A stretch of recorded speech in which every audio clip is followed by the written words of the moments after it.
होता है ना, पिटे क्यों का सवाल का जवाब सिंपल ये है। जब बुल मार्केट चल रही थी तो हम कभी ये नहीं पूछते थे कि चले क्यों, है ना। तो जब चलने का कोई रीज़न नहीं होता बुल मार्केट में, तो पिटने का कोई रीज़न नहीं होता बेयर मार्केट में। रीज़न मार्केट ढूंढ लेती है अपने आप, और वही मार्केट कर रही है इस समय। खैर देखिए, एक चीज़ तो हुई कि थोड़ी सी डीआईएस ने ज़्यादा मशक्कत की एफआईएस के मुकाबले। रोज़ उनके फ्लोज मैच कर रहे थे। कल उन्होंने थोड़ा ज़्यादा बाइंग कर डाली, 4,700 करोड़ की बाइंग कर डाली। तो करीब करीब 800 करोड़ ज़्यादा खरीद डाला जितना ये एफआईएस ने बेचा उसके मुकाबले। 3,900 करोड़ एफआईएस ने बेचा, उसके सामने 4,700 करोड़ डीआईएस ने खरीद डाला। ये बार आएंगे आपकी स्क्रीन पर, क्लियरली विजिबल है कि मार्केट का दमखम अब वापस डीआईएस के ही जिम्मे है। एफआईएस ने तो बोल दिया कि हम तो बेचेंगे और बेचेंगे। अब आइए पोजीशनिंग पर। कल पोजीशनिंग का इम्पैक्ट हुआ थोड़ा सा, पोजीशनिंग थोड़ी बेटर हुई कल।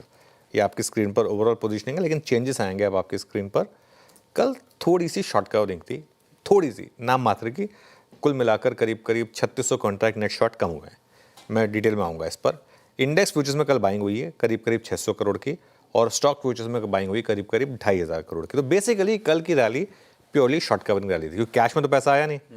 एफआईएस का पैसा कवरिंग हुई इंडेक्स और स्टॉक फ्यूचर्स दोनों में, और विद इन इंडेक्स भी निफ्टी और बैंक निफ्टी दोनों में कवरिंग हुई। आप देखिए, निफ्टी में 400 करोड़ की और बैंक निफ्टी में 150 करोड़ की बाइंग है। वो टेबल आएगी आपकी स्क्रीन पर।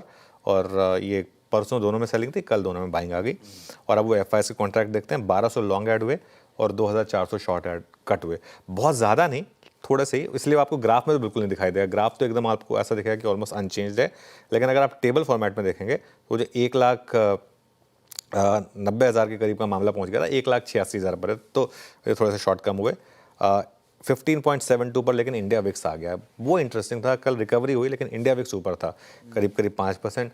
पुट कॉल रेशियो 0.87 पर आया वर्सेस 0.77। तो ये थोड़ा सा ओवरसोल्ड मार्केट से हल्की सी बाइंग आई। बैन में मनापुरम बाहर आया सिर्फ पोजीशन बनाने के लिए और बैन में वापस जाने के लिए, वापस बैन में आ गया। और ऑलरेडी दीपक नाइट्राइट है, तो अब 2 स्टॉक बैन में आ गए। तो सेटअप हमारा ठीक है, रिलेटिवली बेटर है। लेकिन एक चीज़ मैं आपको बताऊं, पिछले दिन का सेटअप का अगले दिन के ट्रेड पर आजकल बहुत ज़्यादा इम्पैक्ट होता नहीं है वैसे। हाँ, जैसे ग्लोब के क्यूज का भी अपने पे कोई खास असर होता नहीं है। ये रहा ग्लोब के संकेत, ये रहा ट्रेड सेटअप अपना। अब आइए आज के